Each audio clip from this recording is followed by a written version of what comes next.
Welcome to Coastal Front. Join us each week as we sit down with the movers and shakers of Vancouver to discuss stories of business, politics, accomplishment, and failure. Our aim is to keep you dialed into what matters most in our city. Now, here's your host, Andrew Johns.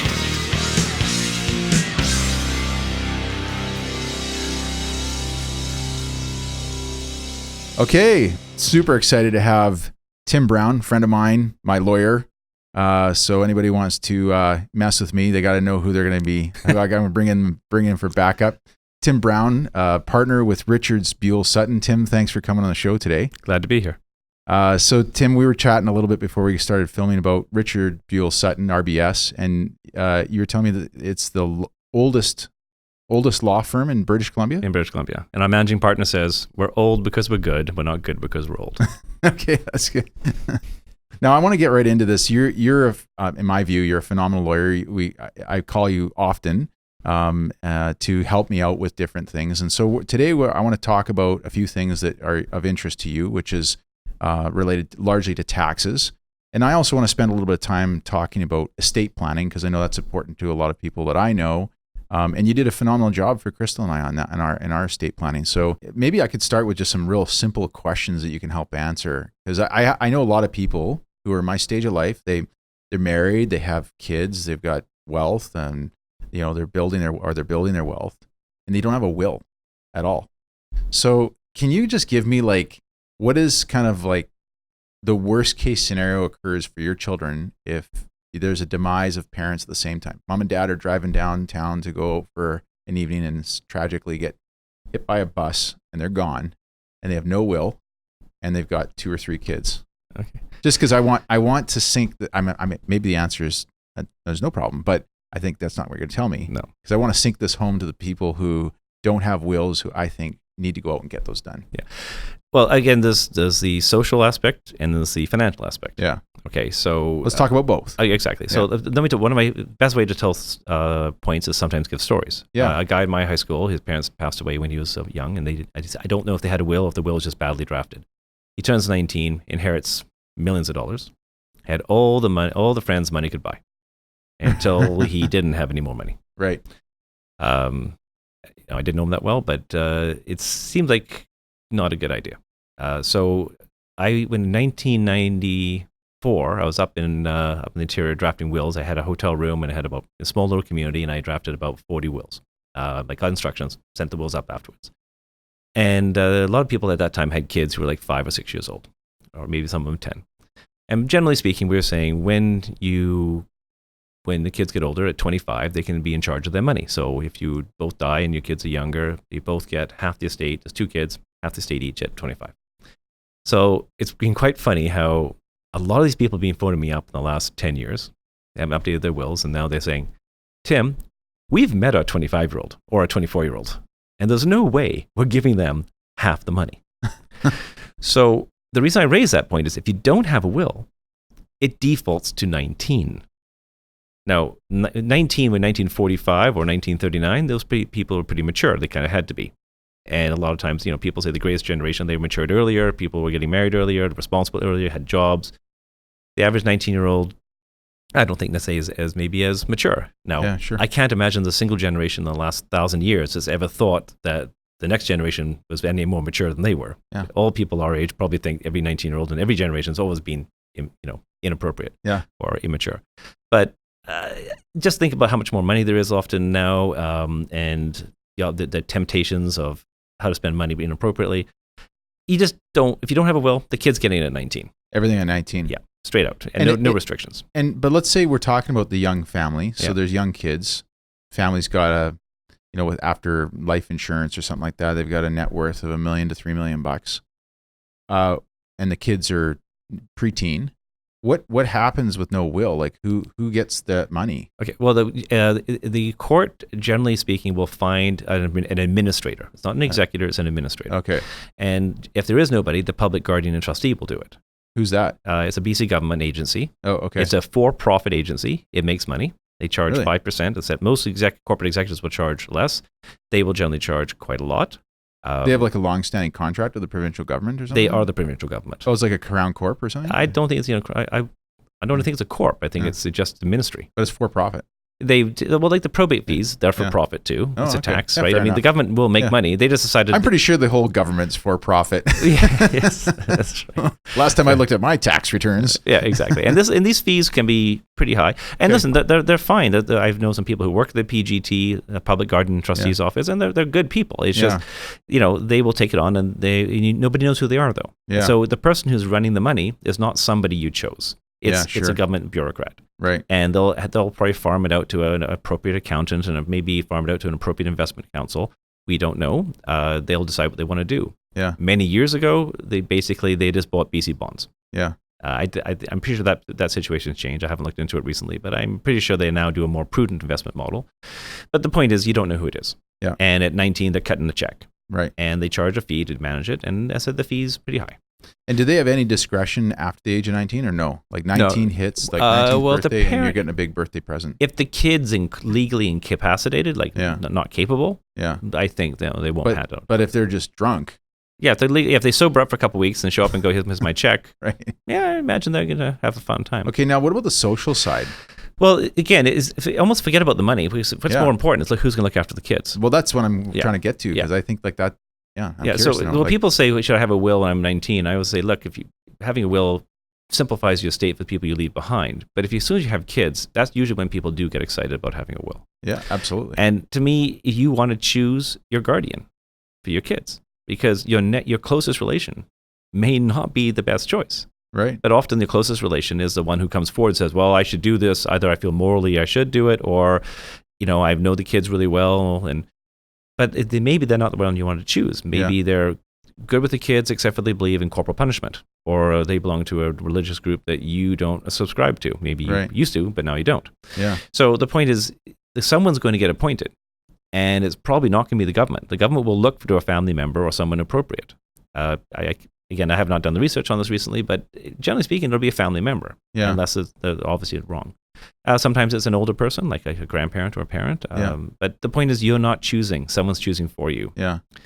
And can the kids get caught up in social services during this process? I would imagine right away, if there was no one coming forward, they would probably do that right away. That would happen. I mean, the kids aren't going to be left alone to feed themselves at 5 years old or 2 years old. I mean, the system will kick in. Yeah. But it just won't be the system you choose. Yeah. So again, I don't have a ton of experience on what happens when these kids write in the next day, but I can guarantee you they'll be looked after. I would imagine it's going to be a family member. Yeah. The point is, in the long term, 2 years later, 5 years later, are they going to be kept together? Yeah. Are they going to be taken apart? All you know is the person who's looking after them is maybe not somebody you would have chosen. Yeah, sure. Makes sense. Yeah, and maybe they're shipped off to a different, maybe the closest relation lives in Australia. Yeah. Great place to be, but maybe not what you intended your kids to be raised. Yeah, absolutely. Yeah. So when it comes to estate planning, most people right away think just wills, but there's more than just wills, right? Because you had us there's like some other documents that I remember. Well, the three primary estate planning documents. What are they? Will, power of attorney, and a medical representation agreement. So what does a will do? In like layman's terms, what does a will do for you? Upon your death, all assets that are in your name are given to your executor under the terms of your will, and your executor has the right to then sell the assets, pay money, pay bills, get money to your kids, your heirs. They have that right. You don't have to register your assets any way other than just in your name. So it's not a lot of work. It covers everything that happens to be in your name. And it only applies on death. Okay. So a will's good for that reason. It's simple. It's understood, the concept. And a will also determines if you're a parent with underage, like with minors. Yes. The Wills, Estates and Succession Act allows the person in a will to name their guardian and the terms of the guardianship and things like that. Usually don't want to make it too complicated, because one thing about wills, a lot of people attempted to rule from the grave. Yeah, I love that saying. I use that all the time. You said that to me years ago. Yeah, and can't rule from the grave. Well, people try all the time. And the one thing I usually tell people against that, and if you remember this, is I say, I can guarantee you that we can agree on one thing, which is the future will not be exactly what we think it's going to be. So you could come up with this great idea, that's perfect right now, and you think you're making this assumption of what 20 years from now is going to look like. Yeah. But I can also tell you that if it's not the same, there's a very good chance that your really good intention will is not going to make sense. So if you're too extreme, and I can give you a good example of that. Yeah, let's hear it. There's a guy who's not a client of mine, but I heard about the story without any names. And basically, this guy, he was a grandfather, and let's say he was worth $10 million. He's put aside, let's say, $2 million for his 6 grandchildren. And the will says, when my youngest grandchild hits, so this money is put aside, for their education, university education. Okay. When the youngest one hits 26 or 27, it's divided equally amongst all the grandkids then alive. They can use it for whatever they want. So he had 6 grandchildren. They were aged, I think, 15 to 23. Okay. And then he does this will like this. And a couple of years go by, and he goes incompetent. A couple more years go by. One of his children has another grandchild who's now about 23 years younger or whatever than all the other grandchildren. And then the guy dies. So, and he named it as just my youngest. No, yeah, my youngest grandchild. Yeah. So what happened then when the guy died? Now there's like $2 million in this investment account, and I don't know how old the grandkid is now, but there's gonna be some grandkids. They're gonna be like 50 before they get their share for their education. And this one kid who's going to go through university is going to have like $6 million sitting there for his university tuition. And I was looked at, basically the theory is, hey Tim, do you think you can undo this? And I was like, that's pretty hard. And the public guardian is going to say, why are you doing this? You're going to hurt this young kid. Yeah, sure. So they'd have to sign off on it. So again, it would be far better if the will had been drafted with a bit of discretion. Yeah. Like you can. Was that a homemade will? I don't know. Okay. I don't recall. All I'm saying is it's one of those will kits you get for $2.99 on Amazon. Yeah, or just go to you can get them in any stationery store. Yeah. Anyway, and the problem with that one was it was a great intention. Yeah. And yeah, it was. Yeah, but it wasn't. But that's why you should always build. You should build in flexibility. Yeah. And I don't know if it was bad advice. Maybe the lawyer said, or the notary, whoever drafted it, said, "Don't do this." Actually, couldn't have been a notary because there's a trust. Yeah. But the guy said, "I want to do this." And again, he came from a place of love. Yeah. But what an absurdity! I can guarantee you, if the guy was alive, he would say, "This is silly." Yeah, of course. Yeah. Yeah. So that's wills. Yeah. The next thing you said was okay. So the next one is power of attorney. Power of attorney. Okay. What is a power of attorney? So if you're alive, yes, competent or not, a power of attorney allows you to appoint somebody like a contract, like an agent, to pay your bills, make basic investment decisions. Basically look after your financial affairs, and you're alive, so it matters. Like if you're in a nursing home, they're paying your bills. Would that be the most common use of a power of attorney? Is when mom or dad are getting to the point where they need to go into a nursing home and or just living at home and they got a nurse next door or some other these great services. But this is to allow the kids to kind of start taking care of mom. And it doesn't have to be a kid. It could be a trust company. It could be a trusted friend. It could be a sibling. I see. Anybody you want. Are there various levels of powers of attorneys? Like, could you have like a power of attorney that just restricts those? Yes, you're allowed to have restrictions. Mm-hmm. So a lot of times power of attorneys, we have our generic one. Yes. It's very much like the back of the act. And those are good because bank tellers like to see those because they understand them. They're not weirded out by them. They don't send them to Toronto and get them checked. Sometimes we have a bit better ones. We have ones with a bit more powers. For example, the power to gift assets to grandchildren. To say, hey, if you want to give a grandchild for a car when they're 19, you can actually, the attorney can say, we know you wanted to do this, so we're going to have the ability to give a gift. Okay. You generally can't give a gift otherwise. Yeah. Because really, your job is to protect the person's assets, not to give it away. Give it away, yeah.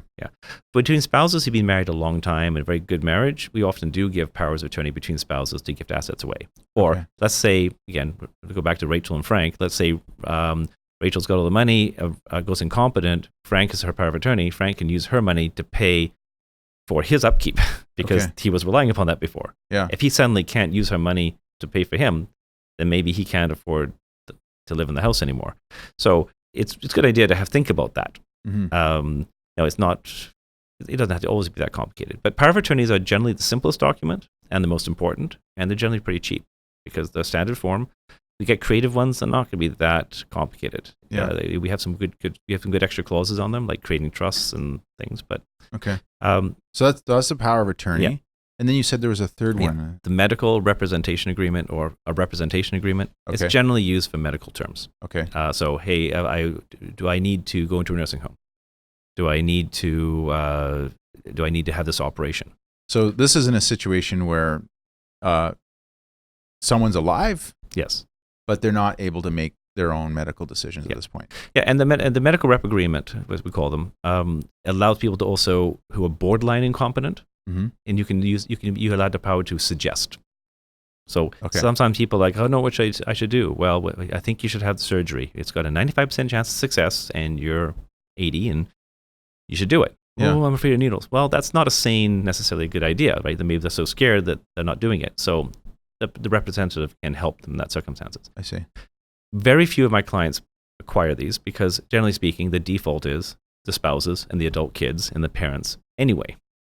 And so if you don't have one, the doctors will be asking those people. And if you're going to point, how does it work in our province or our country? Like if your spouse is in the hospital and a decision needs to be made about whether or not they should take medical treatment, or in an extreme case like pull the plug on their lifeline, who makes that final call? Well, without if you have a representation agreement, the representative does. Okay. So that's kind of black and white. That's why most of the people who do want these things are my doctors and nurse clients. Oh yeah, because they see it all the time. They see it all the time. Yeah. They want it. And who do they normally designate? Is it normally the spouse, or they actually typically find? You want to choose somebody you trust, right? Of course, and the struggle, the ones we struggle with are when, say, one set of parents are don't trust your spouse. Well, generally speaking, that's generally how it's okay. But a lot of times people they say their parents are very, very, very religious. They don't believe in that you have to survive at all costs. Yeah. And the person's like, no, I don't want to. Do you remember Terry Schiavo case? It was a Florida case where this lady was on life support for 20 years, and the husband kept wanting to pull her off life support, and the courts, the parents had her force fed through a tube, and she just wasted away. Yeah. And because of that case is why I think the British Columbia government brought in this legislation. And frankly, it was pretty cutting edge when it came in. What is the legislation? The Representation Agreement Act. Oh, this is the Representation Agreement. And there's also the Substitute Decision Makers Act, which is what happens if you don't have a rep agreement. Yeah. So BC actually has a pretty mature policy on it. Yeah. I would certainly love one of the areas that. Sorry, I'm speaking very quickly. One of the areas that I think would be helpful. It's okay. You know what? Listeners can now they can slow down. They can make it sound like we're talking very slow. Well, my staff are going to want that button from my office. So, the short answer is that how do you make somebody incompetent? Like sometimes you have someone who's competent, but sort of not, and sometimes they have good days and bad days, and they're competent for brushing the teeth and making toast, but they're not competent for trading the derivative stock portfolio. Yeah, it's a mess, and I'm not sure what the solution is. But certainly more discussion on that should happen, because sometimes people are like, "What can you do? Nothing. They're still competent." Yeah, right. So they're allowed to make bad decisions. Yeah. And one of the things that you had us insert was what you described. I don't know if it's your term or if it's a generic term, but called a growing up fund. Right. Can you kind of explain what that part of a will is? Okay. Well, so I do like to come up with different ideas, and I try and get some like a sexy name to them. Yeah. So we have I have a Kamomi agreement, which is called "Keep Your Mitts Off My Inheritance" agreement. It's basically a watered down family law prenuptial agreement for new families. Okay. So I like coming up with names. So the Growing Up Fund is another example of this. And with the Growing Up Fund, I had a situation, and like most of the ideas, you get faced with a situation, you've solved the problem, and you go, someone else could benefit from this. Right. Yeah. So why don't we, precedent it, bring it out, and summarize it, and see how other people want to do it. So the situation we came in was as a husband and wife, and they had a child. I had a couple children, I think, but they also had their guardians. They were naming for their children were a nearby friend. Okay. And they had a child who's the same age of one of their other children. And these people did not have nearly as much money. Right. And so what was happening is these kids were elite athletes, and they were going to various camps around the world, and all was paid for by my clients. And they realized that if they died, there would be lots of money to send their kid to these elite camps. But the guardians could not afford to send their kid's best friend to these camps.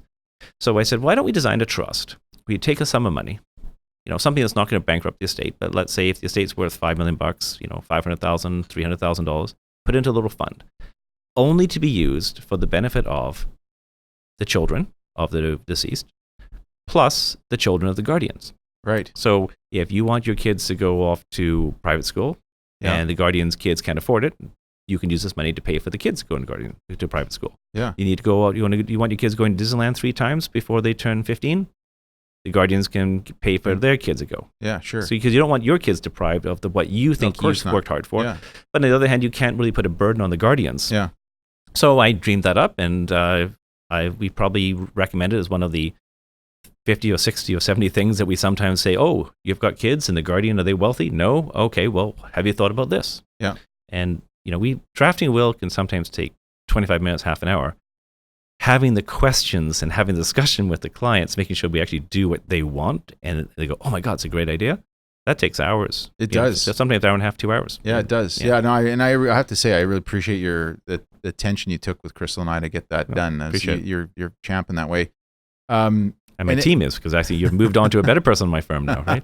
So, well, talking about Tommy, so he had another good idea. Another thing that he inserted was what's Tommy's last name? Tommy Chan. Oh, there he is there. Tommy also inserted something that was pertinent to my group, and actually a lot of people that I know should know about this, is digital assets. Right. So can you speak to that for a moment? Well, this is a growing area of law. I think you're going to see legislation across North America on this, and there's quite a few people who are now talking about this now. Now I can't remember, was it Bruce Willis or some Hollywood elite guy was going to sue Apple or something when they realized that they couldn't transfer their iTunes account to the next generation. Like when they die, their 85,000 songs are gone. Really? Yeah. And if you look at the user agreements on these things, if you actually read them, which nobody does, I'm sure, but if you look at them, these are a license to use for your life.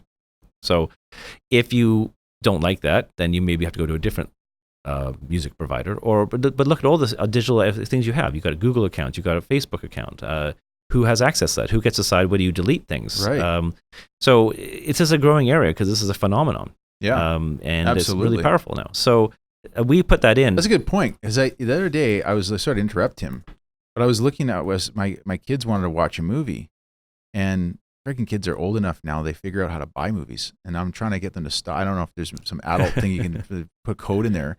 Because my daughter's now buying movies, and we have 87 movies, and I've paid like $12 for each of these things. I'm like, what's going to happen to these after Crystal and I are gone? And it sounds to me like they bought them. They didn't rent them, right? So yeah, they bought them. Well, I think who's the ownership of those? Well, it'd be your account if it's a Netflix or whatever it is. Yeah, if I'm gone, they got to rebuy. The other thing too is that some people run their entire businesses now through, say, an Instagram. Yeah, and I don't think you could incorporate an Instagram channel or something like that. So would that fall into that category of a digital asset? Again, there are actually people who are way smarter about this than I am, Okay. who's been done the big deep dive, but you really have to look at each provider's rules. Yeah. And every provider has their own rules. But when it comes to the will, what's the purpose of having, what's the basic theme of having a digital asset component to your will? Yeah. What does it say? The two big reasons I have it there are, one, I want to make sure when the executives read the will, they go, oh yeah, we better deal with these things. Right, because they might not even think about it. They might not think about it. And second one is that when you're going to talk to the provider and they're saying, well, are you sure you're allowed to do this? Yeah, look at paragraph 83. Right. So, if there was something, if somebody had an asset that was so valuable, let's say, I don't. If someone had a YouTube channel or something that it was, I think Ross is a good idea. Let's say YouTube or Insta. No, there's people like my cousin has like 2 million followers on her YouTube channel. Okay, so if there's someone has something and it's clearly worth a lot of money, I would say you're not just going to rely upon the generic digital assets clause in your will. Right. If it's worth a lot of money, you're going to spend special attention to it, and you're going to ask the question: what happens if I go incompetent? What if I die? And you're going to look at the terms of the rules there. And maybe if you have 2 million followers, YouTube will go, oh, we make an exception for you. Mm-hmm. I don't know. Maybe they won't. But at least you have to know what you're doing. And so maybe you have to buy some life insurance or something to recoup that revenue stream that you had. But I think it's a good idea to have the conversation. The generic will, everybody says, I like a short generic will. I need a simple will. That's all I need. Yeah. And that generally is never the case. Yeah. And is there any case where someone shouldn't have a will? Yeah, actually, I get into fights all the time with lawyers. I go, no, I'm recommending a client not have a will. What? Every client gets a will. And I said, no, they don't, especially not in British Columbia. British Columbia has part of the Wills, Estates, and Succession Act that allows basically a will to be varied by a court after you die if three things happen. One, you have a connection with British Columbia. You own real estate here, or you live in British Columbia. Two, you have a spouse or a child. And three, you have a will. So if you don't want someone to challenge your will, are you going to move out of BC? Probably not. You're certainly not going to get rid of your spouse or your children. So of the three things, getting rid of the will is the easiest one. Okay. So now a lot of people who say, hey, I've got 2 kids. I've been married once. Everything's great in the relationship. I'm going to leave my kids 50-50 the money. Should you be worried about will's variation? Probably not.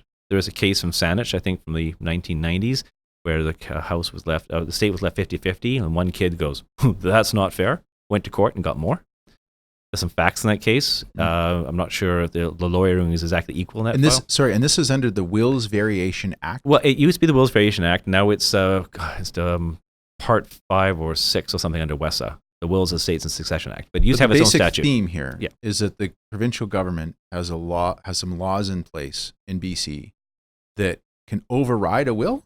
They can vary the will. The court can substitute the deceased, the will maker's terms, for what the court thinks is fair.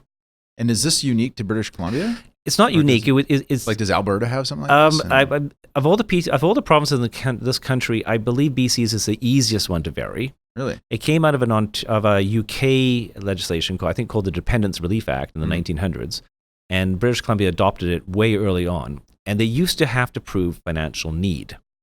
Now you don't. So you could have a billionaire son or daughter challenging their wealthy.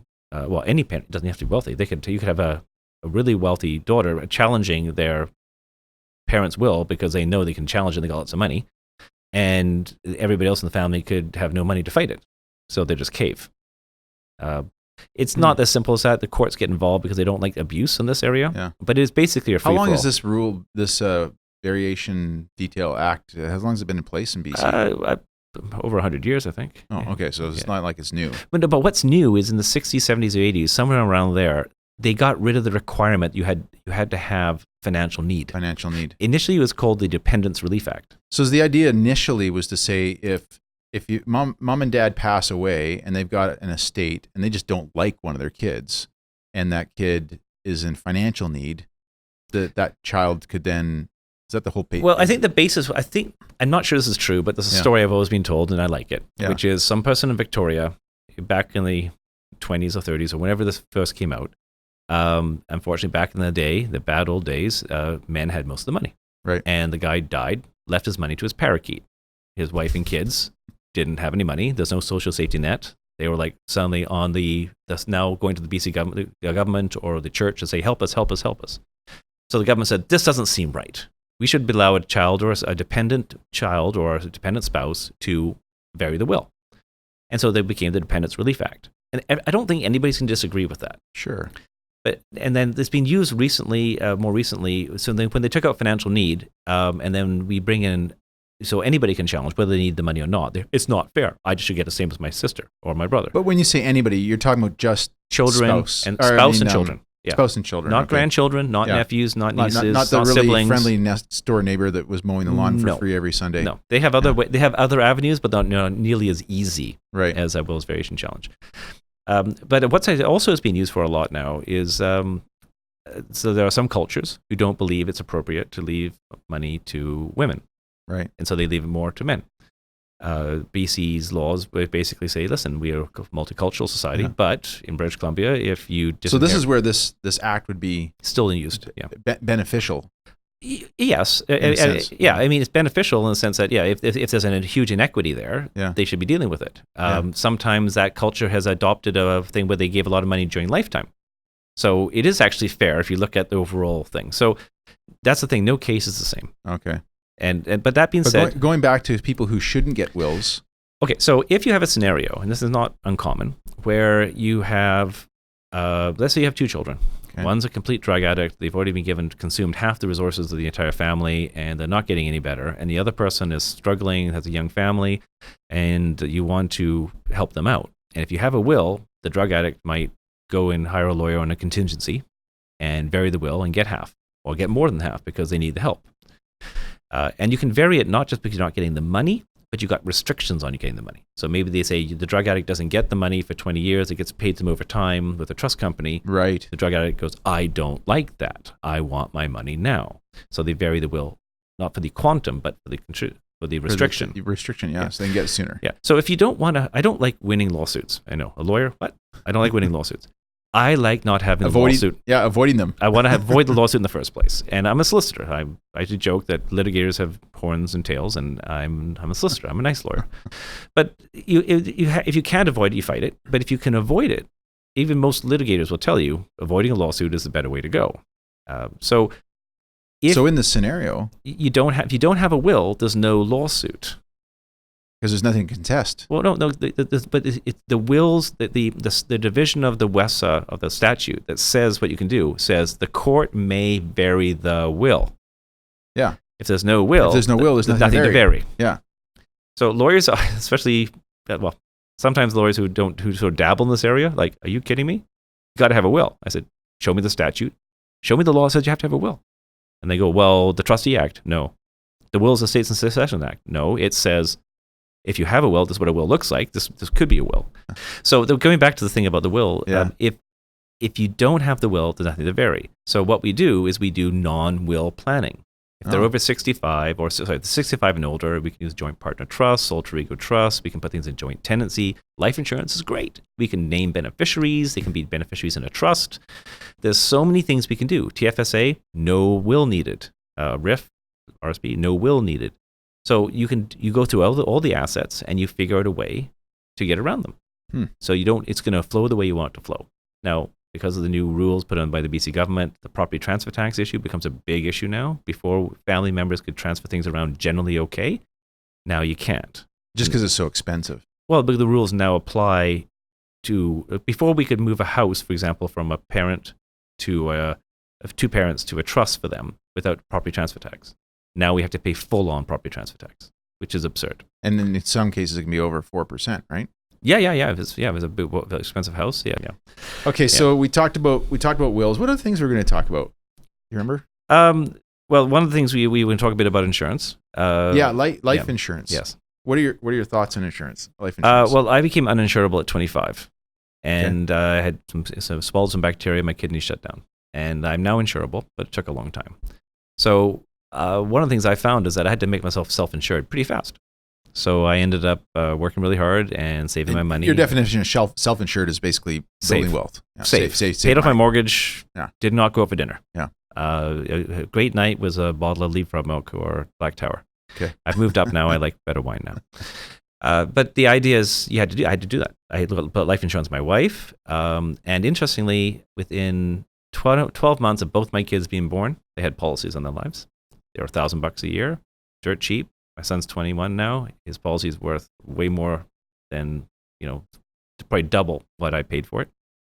And I know they have guaranteed insurance now. So it doesn't cost a lot, and I love it because you can't take it away at that point. Right. I think life insurance is a really good tool. And one of the big things, and it's actually a theme that I should tell you, it's a big one for me now. Ever since the changes in 2017, there's been so many. The ones from the federal government. The federal government tax changes. Okay. Since that threw such a wrench into everything. And there's a typical situation where, for example, a lot of dentists, they incorporated, they dropped their salaries because they thought, hey, back in the 90s, CPP won't be around. Right? I think it's going to be around now. But there's a real big discussion whether it was going to go bankrupt. Yeah, sure. So people, the baby boomers, they're going to zap. Exactly. Yeah. So the idea was these dentists would say no salary, so we don't pay CPP, no EI, and basically we're going to do dividends only, income split with our spouses, save money on a holding company. And they went heavy, one plan, heavy into it, no diversification. And guess what? 2017 comes along, boom, they are completely messed with. Their whole entire plan has been messed up. And they have to, so the government goes, that's okay, just put money into your RSP or create a pension plan. Morneau Chappelle sells pension plans, do that. Yeah, of course. But they have no T4 income. They have no RSP room. They have no IPP room. So the moral of the story is to diversify. I was going to say diversify your strategies or your... Diversify your investments. Diversify your skill set. Diversify your strategy. Yeah. Don't assume that whatever the rule... Well, it's like you said, it's like you said earlier, the one thing you can be certain of is that the future isn't going to exactly be what you expect it to be. Right. Yeah. And when someone says to me, I got some extra cash, should I pay down my mortgage? Should I buy some life insurance? Should I make some investments? And I go, yes. Do it all. Do a little bit of mortgage, do a little bit of life insurance, do a little bit of investments. Save some money for a rainy day. Just don't go whole heavy into any of those things. Yeah. Clients who have invested in one asset class, some clients of mine I know were only invested in residential real estate in BC. Well, a lot of them have gone down now. Yeah, sure. They had a great ride. They've done it for 20 years. They're probably not complaining. But if they did it all heavily even 2 years ago, yeah, they're not happy campers right now. Yeah. One of the things that I've seen people do in estate planning is to when mom or dad passes away, and so the other spouse is still mom passes away, dad's still around, but dad's probably on his way out of the house and into a care home. The kids decide to get their names added to the principal residence to avoid probate. Yeah. Good or bad? It can be done well. It can be done badly. Now, you got to remember, they're doing this to avoid some legal fees on death, maybe, because probably have to probate for other things. Okay. And they're really doing it to avoid probate fees off the house. So if the house is worth $2 million, it's 1.4%. That's $28,000. If you do it badly and the house goes up in value when the dad's still living there, you might maybe the house goes up, say, $1 million. Well, you might have now triggered a capital gains tax. As maybe you did it badly, the principal residence exemption won't apply to 2/3 of the house. Right. Because the house is 1/3 the father or the survivor. Yeah, and say 2 kids, yeah. And the 2 kids who aren't living there, therefore they don't get to claim it. Or they claim it, they can't claim on their own house. Yeah. And if they don't have a house, fine. So it's one of these things, it's a knee-jerk reaction, simple to do. Hey, let's just do it, easy peasy, save $28,000, and it can backfire. So you can do it properly. You can have the documentation you can put in place, but you're going to have to prove to the CRA the exemption applies. Okay. It's reverse onus. Okay. Another question for when it comes to estate planning, is it fair to say that the best way to plan for your estate planning is to give away most that you have before you've passed away? Well, again, that can be useful. I mean, I know, I guess there's no universal rule for anybody, but what are the main benefits of giving away your assets before you pass away? Well, sure, you won't end up paying probate fees on it, but what if you still need the assets?